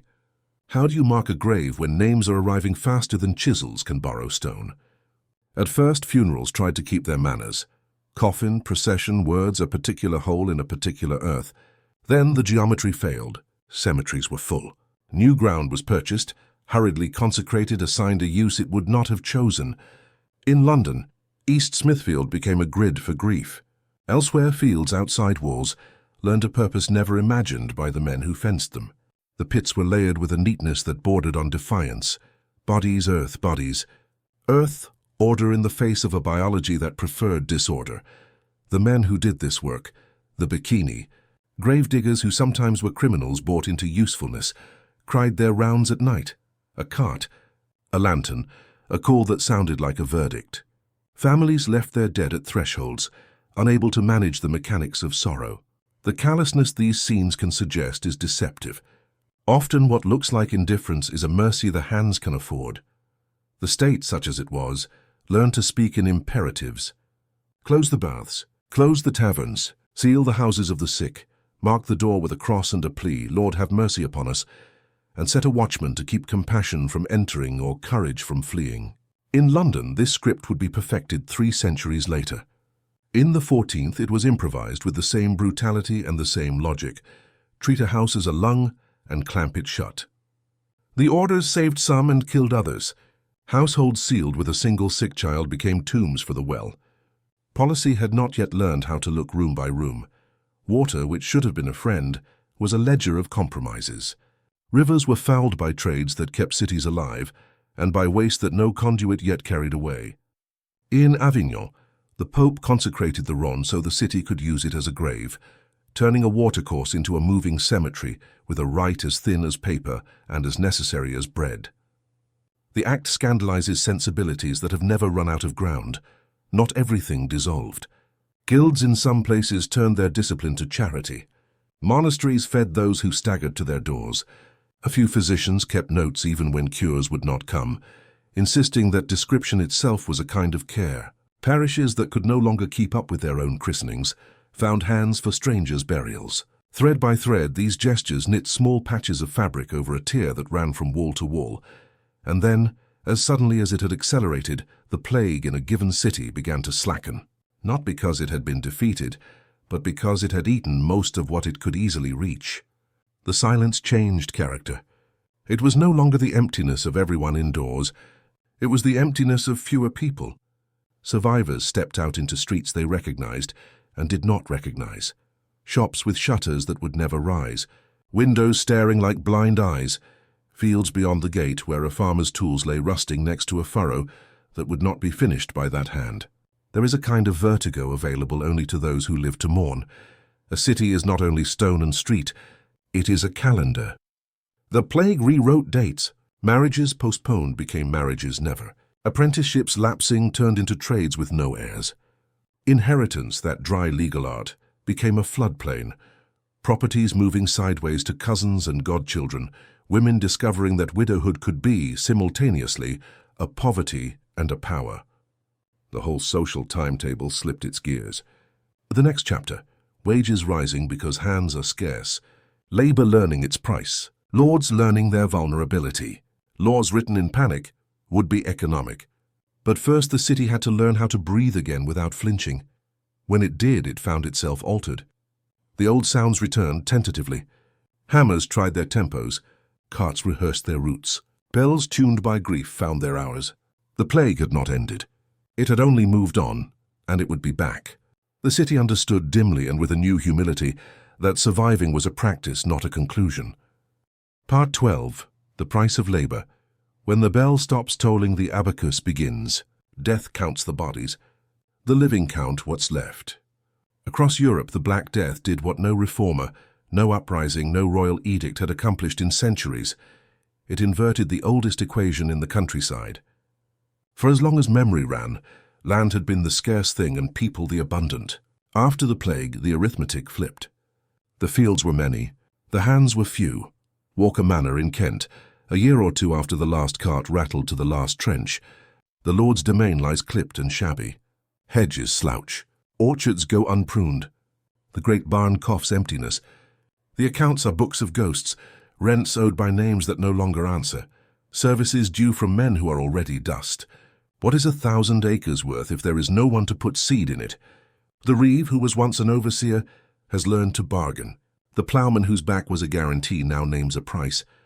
The thatcher, who knew he was interchangeable, discovers he is rare. Wages rise because bargaining power has learned a new grammar.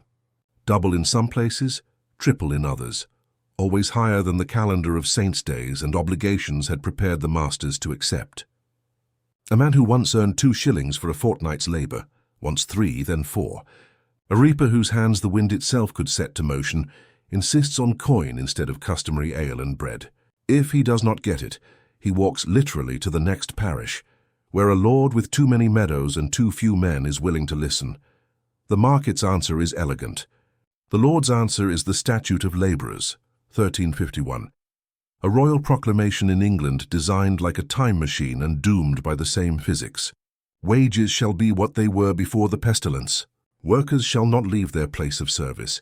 Those who offer or accept higher pay shall be punished. On parchment the old world is restored. On the ground where grain will rot unless cut, where lambing will fail unless watched, parchment burns hotter than straw but feeds no one. The statute drives payment under the table. It raises resentment more reliably than it raises output. The men meant to enforce it are the same men who cannot bring in their own hay. Fines are paid and then wages are paid. The economy pretends, then adapts. Serfdom, the legal chain that tethers a person to a plot, isn't cut in one stroke. It rusts. It breaks link by link and often invisibly, transformed by ad hoc agreements that set cash in place of corvée, fixed rent in place of labor dues, a handshake in place of a birthright. A peasant buys a cow because cows are cheap now. Enough owners die. Enough herds go half feral and the price drops. A man who owns a cow owns choices. He can wander farther from the manor without starving. He can test the outrageous proposition that his family's future might answer to his own calculations more than to anyone else's. In towns, the same logic redraws the map. Guilds scythed down to skeletons need fresh hands and the fences around crafts sag. Apprenticeships shorten. Journeymen become masters faster than they used to. Widows inherit shops and keep them, learning ledgers as they learn grief. Credit migrates sideways through shaken kin networks, producing fortunes that smell of new wood and wet ink. The grand houses that once belonged to names engraved in stone now answer to men whose grandfathers were nobody. Nobodies make excellent bankers. Of course, the ruling class does not go quietly. The statute's spirit metastasizes into a culture war about the insolence of servants and the sins of shortcoats. Sumptuary laws appear, edicts about who may wear what cloth, what fur, what color, because costume is the easiest boundary to police when economic ones are blurring. A ploughman in a fine belt looks like treason performed in miniature. If you cannot keep a man on your land, you can try to keep him in his place, and yet the pressure builds. In England, the simmering comes to a boil in 1381. The proximate spark is a poll tax, regressive by design and insulting by instinct. The fuel is a generation that grew up in the afterlight of plague. Fewer masters, more wages, an education in bargaining paid for by catastrophe. They gather in Kent and Essex, led by names that are either history or legend but taste like both. Wat Tyler, Jack Straw and the priest John Ball, who preaches in hedgerows that when Adam delved and Eve span, who was then the gentleman? They march on London with a coherence that embarrasses those who call them rabble. They seize the Tower. They behead the Archbishop of Canterbury. They extract promises, an end to serfdom, relief from labour laws, from a young king whose courage grows as swiftly as his duplicity. At Smithfield, Tyler is cut down in parley. The revolt breaks against the mailed fist. Reprisals ride out, defeat is not reversal. The new economic facts remain. Serfdom, already dying of neglect and necessity, staggers on in pockets, but its day is done in much of Western Europe. Cash rents spread. Labour learns to price itself in coin and time. Landlords, if they wish to live like lords, learn the quiet art of contracts, leases, and loans. Their children study account books more carefully than their ancestors studied hawks. The countryside's face changes too, in ways you can see from the next hill. Sheep multiply, they do not answer back, and they make excellent cloth. Enclosures nibble at commons, a long bitter process with winners who hire lawyers and losers who hire poets. Barns improve, mills hum. The old feudal oath, protection in exchange for service, becomes a rented room in a house called market. It is neither heaven nor hell, it is an agreement. In the short term, labor's price is paid in coin and policy. In the long term, it is paid in ideas. A society that has learned under duress that hands are precious will later invent machines to multiply those hands and schools to teach them finer work. The uproar of 1351 and 1381 is not an industrial revolution. It is the moment when a continent accidentally begins to think like one. We should not romanticize the winners, nor forget the losers. Many villages never recovered. Many families fell not into freedom, but into deeper poverty in a world that had become more expensive, just as they became more fragile. Yet even in those places the plague had cracked the old cosmology. If God's ladder of estates can be shaken by a cough, perhaps its rungs were not arranged by heaven after all. The man who knows he can walk from one manor to the next is a different animal from the man who believes the earth cuffs his ankles. The price of labor is a number. The value of labor, once discovered, is an education. Part 13, From Plague to Policy.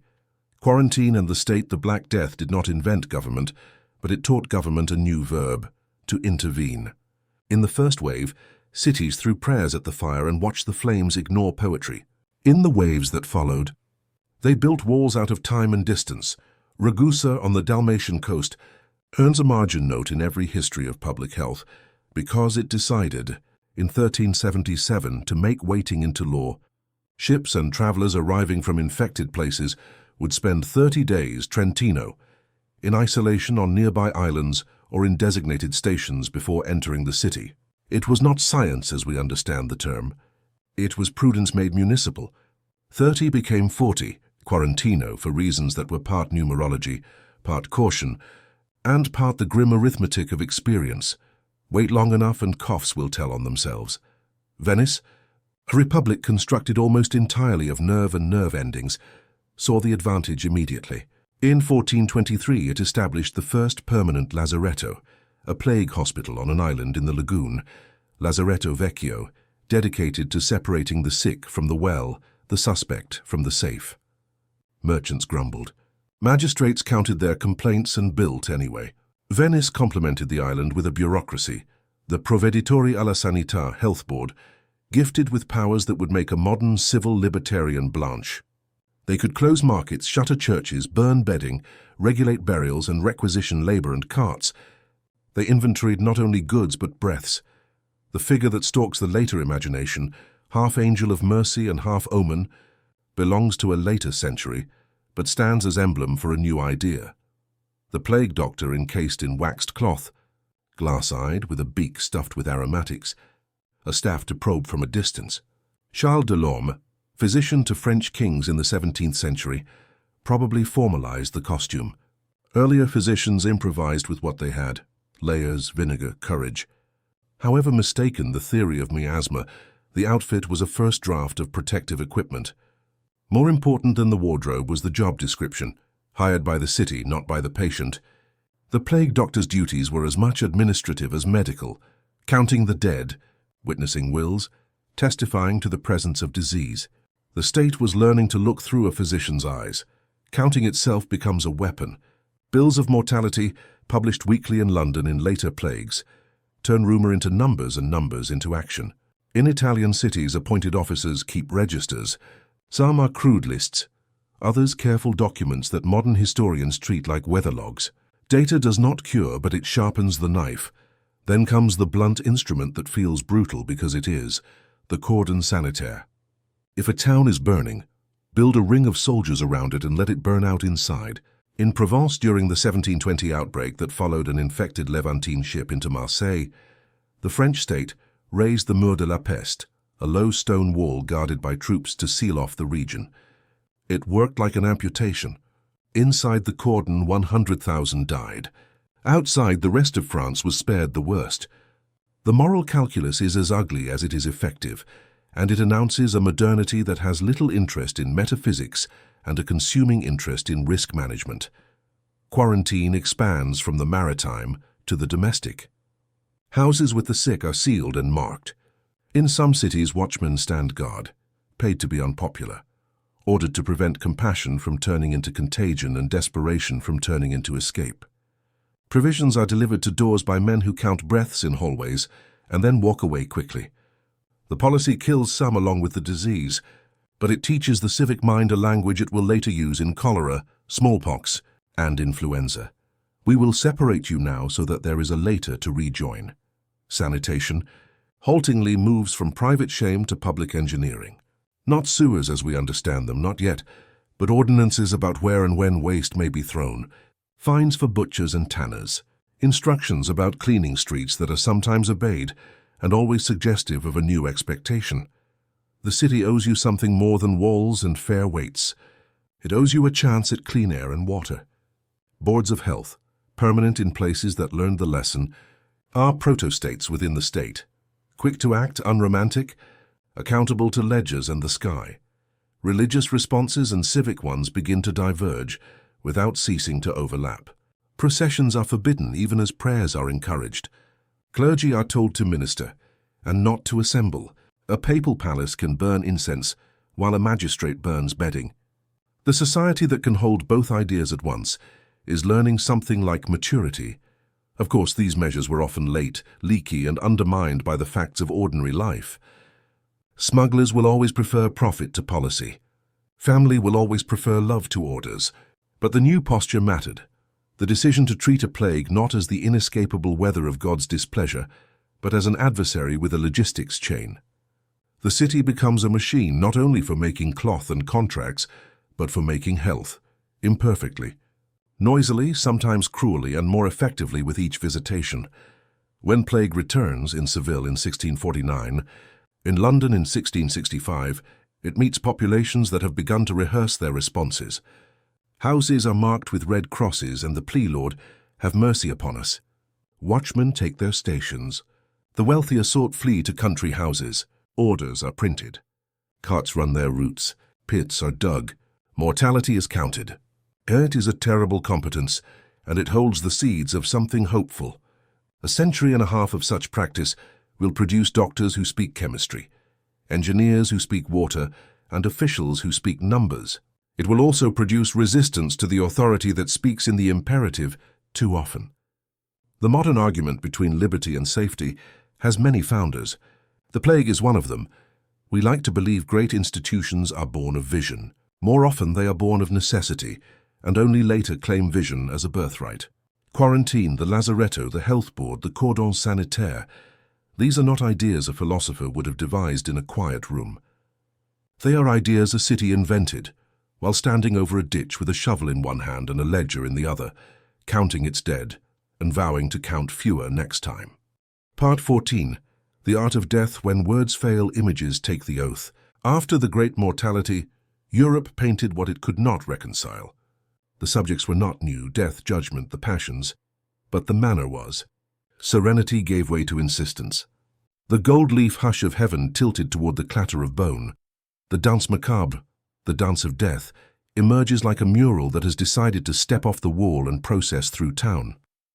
In churches and cloisters, and on the long wall of Paris's Cemetery of the Innocents, artists sent skeletons to tap shoulders and take hands with the democratic cruelty only death can enjoy.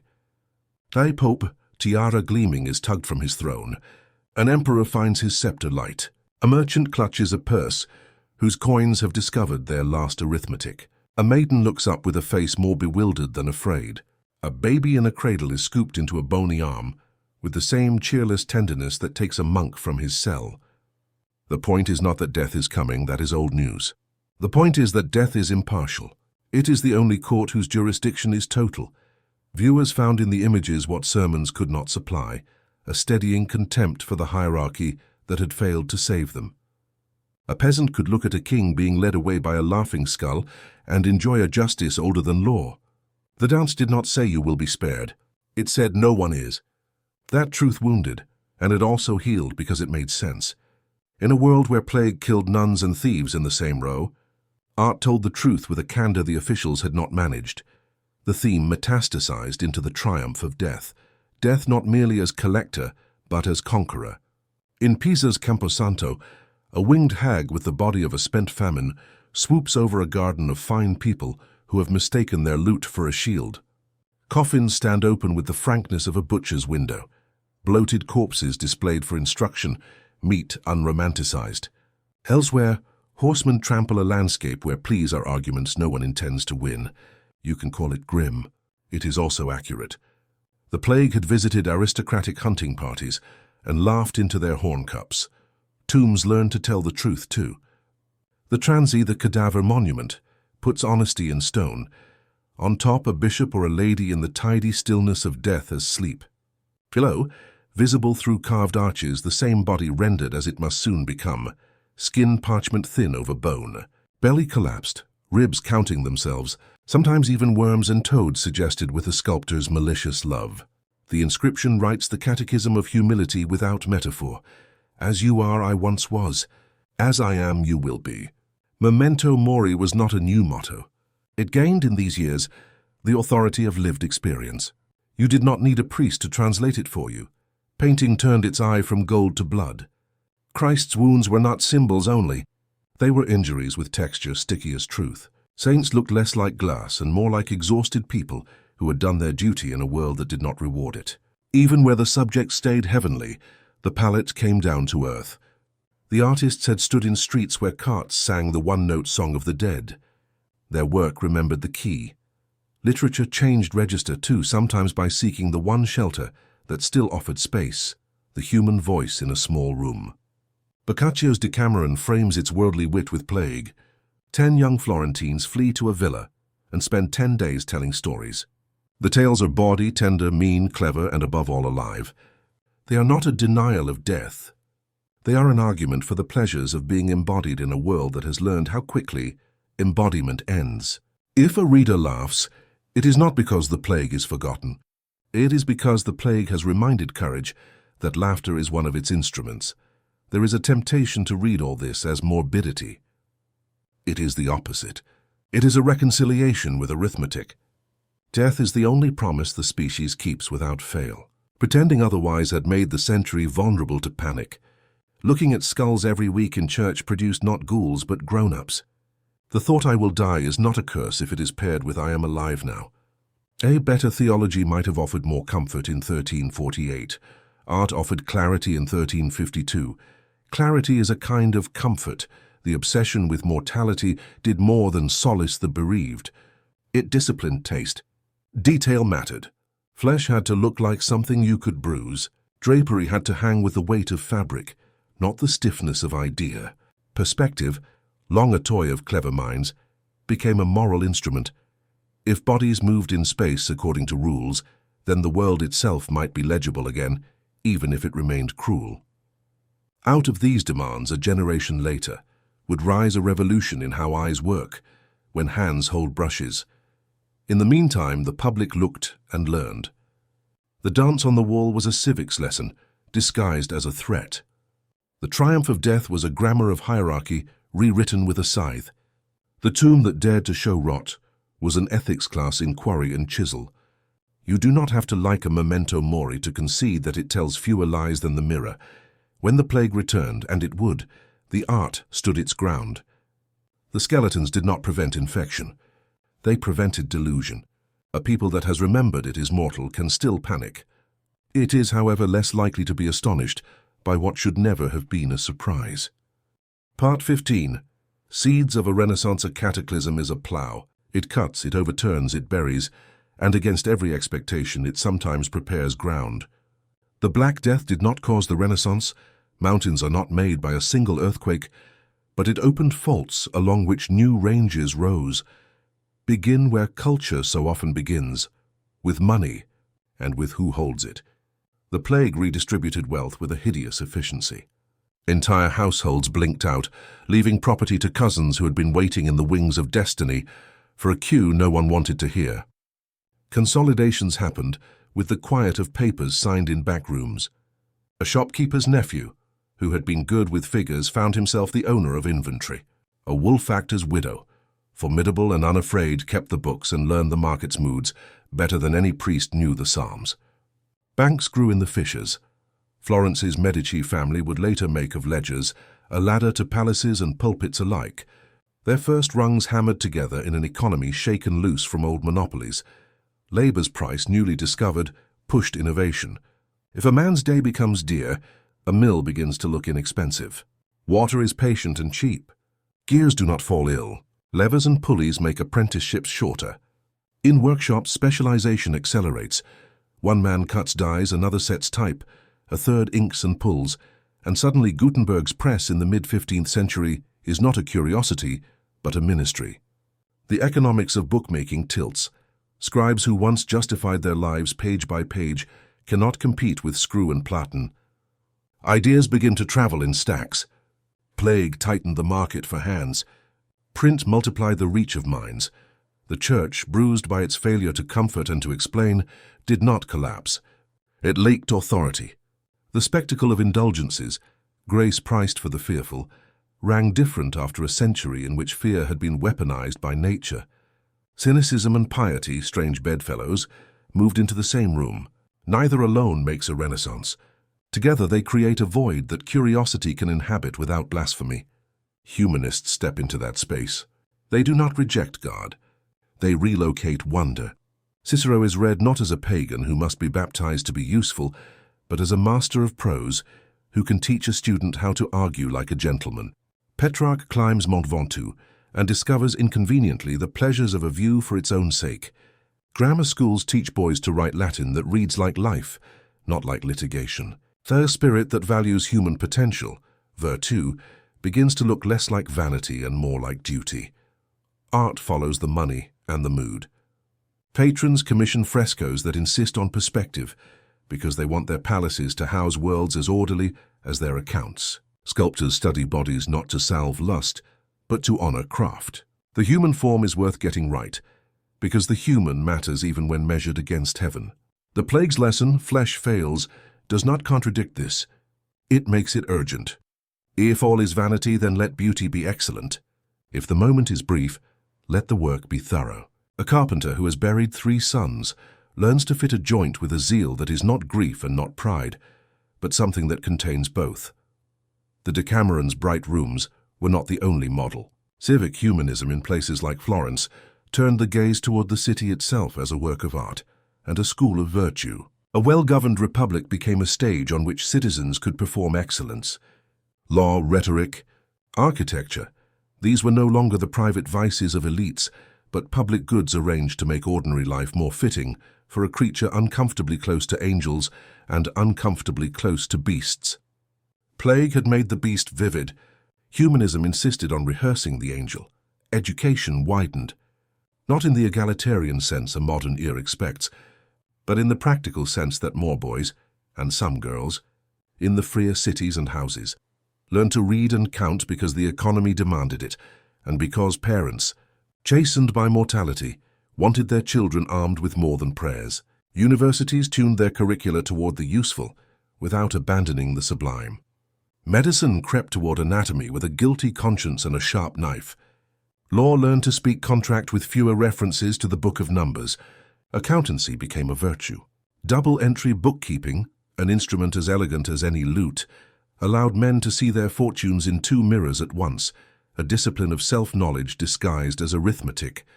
None of this was linear. War stalked the century with its own ambitions. Famine returned in years when the weather remembered how to be cruel. Plague never truly left, but the habits of mind that the Black Death had shocked into existence persisted. A willingness to treat the world as something to be described before it is judged, measured before it is ruled. A willingness to honor the person as a unit of value, even when institutions claim otherwise. A suspicion of explanations that soothe without solving. The Renaissance did not avenge the plague. It answered it not with cures but with capacities. There is a human story tucked beneath the marble and the gloss. A young painter studies a skull because his teacher keeps one on the table. He draws it until the fear in him turns to line. A mason's apprentice runs his fingers along a cornice, and feels the difference between good and excellent, and vows to live in the latter. A woman reads a letter from her brother in another city, and hears in the ordinary detail about a new bridge and a new tax the music of a world trying to be better than it has been. These are small acts. Together they are a weather change. The plague planted nothing. It left emptiness. People planted into that emptiness, and some of what grew had petals. Part 16. Echoes in blood and stone. Pandemics end in noise and in whispers. The noise is the crash of institutions learning to speak in the imperative. The whisper is mutation at work. The Black Death remapped Europe's economy and culture in years. It may have edited its genome over centuries. Natural selection is not a eugenic fable. It is arithmetic written slowly in flesh. The plague was not universally fatal. Some bodies, by chance alone, mounted defenses more swiftly or more cleverly. Survivors had children. Those children were not invincible. They were slightly less vulnerable. Over many generations, slight advantages travel from anomaly to trait to expectation. One mutation has become a synecdoche for this process, CCR5D32, a deletion that alters a protein doorway on white blood cells, a door through which some pathogens like to enter. Evidence suggests that populations battered by centuries of plague carry this deletion at higher frequencies. In a twist history did not plan, the same molecular misprint that may once have blunted Yersinia pestis offers resistance to a different invader, HIV. An old scar becomes a modern shield. We should speak modestly.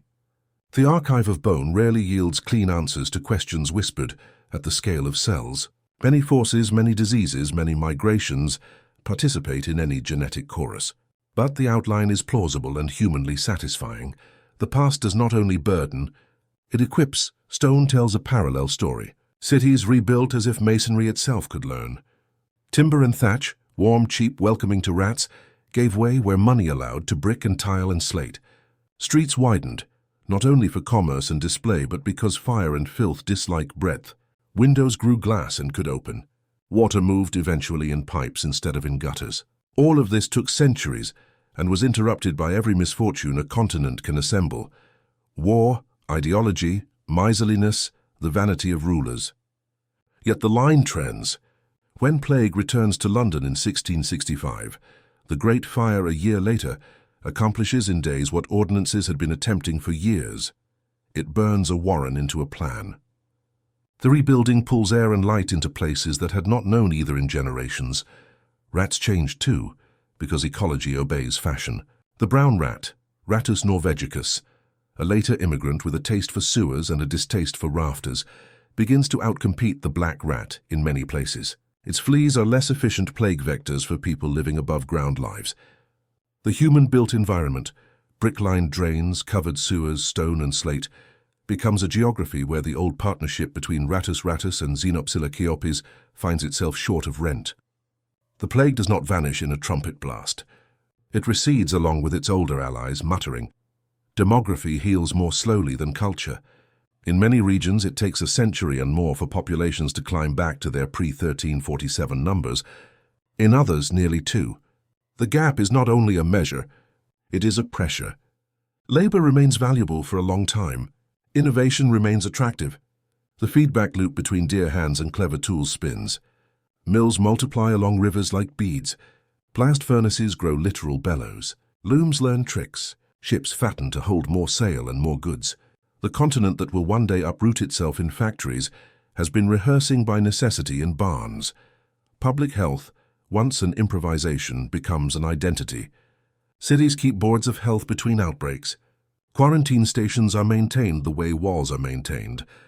The memory of error, processions as superspreaders, crowded hospitals as accelerants, hardens into policy. The state learns to argue less about why God is angry and more about how to reduce the R number of a microbe no one yet can see. When new diseases arrive, syphilis with its gossiping cartography, smallpox with its pitted mischief, cholera with its brutal thirst, the muscle built under the lash of plague flexes again. Isolations, counts, maps, the long argument about liberty and its limits. The cultural echoes continue to ring. Memento mori never leaves the room. It merely lowers its voice. Baroque churches will gild skulls into reliquaries, because honesty and ornament can be friends. Enlightenment thinkers will wrap mortality in prose so lucid it feels anesthetic, and then wake the patient with the prick of satire. Romantics will turn cemeteries into gardens. Moderns will count. Postmoderns will doubt. In all of them, the skeleton still smiles, the universal curator of humility. The most stubborn echo is psychological, the feeling, once acquired, that the floor can drop. Security before plague was a theology. After plague, it becomes an achievement. Communities organize not only for feast and war, but for failure. Granaries are public as well as private. Mutual aid habits, some baptized as charity, some as neighborliness, persist like heirloom seeds. When later catastrophes come, war, fire, famine, they are met not as surprises but as enemies with familiar faces. And still, the Black Death resists the sentimental temptation to make it a teacher we can thank. It was a butcher. It murdered talent and love and ordinary plans by the tens of millions. It twisted families, deformed politics, and darkened imaginations. To say that good things grew in its shadow is not to forgive it. It is to forgive ourselves for surviving. The work of memory is to hold both truths at once. If you want a last image, take neither a skull nor a ledger, but a wall. On one side of it is a city, newly careful, building with brick where it once built with straw, piping water where it once let water wander, counting breaths where it once counted only coins. On the other side is the open country, where a wagon creaks under a load of sacks. In the woodwork of that wagon, a flea rides, hungry because the valve in its throat is clogged with life. It has no plan. It has a vector. The wall is not perfect, but it is there, and behind it lives a people who have begun to understand that fate can sometimes be engineered. The plague leaves with a whisper, as if embarrassed by its own thoroughness. It will be back in echoes, then in rumors, then in footnotes. The continent will plant and read and argue and paint. The children of survivors will stand under domes, their wages help to finance and listen to music that their grandparents' graves gave time to compose. In their blood may travel a mutation. In their streets a sewer. In their laws a habit of quarantine. In their art a dance with bones. In their speech a humility that does not prevent ambition. That is how the dead speak, through the buildings and the bodies and the poems of those who remember enough to live carefully, and not so much that they are too afraid to live. The Black Death ends as all empires do, by becoming background. The foreground is the city, the person, the work. Breath, once the enemy, resumes its oldest job. It enters, it leaves, it enters again.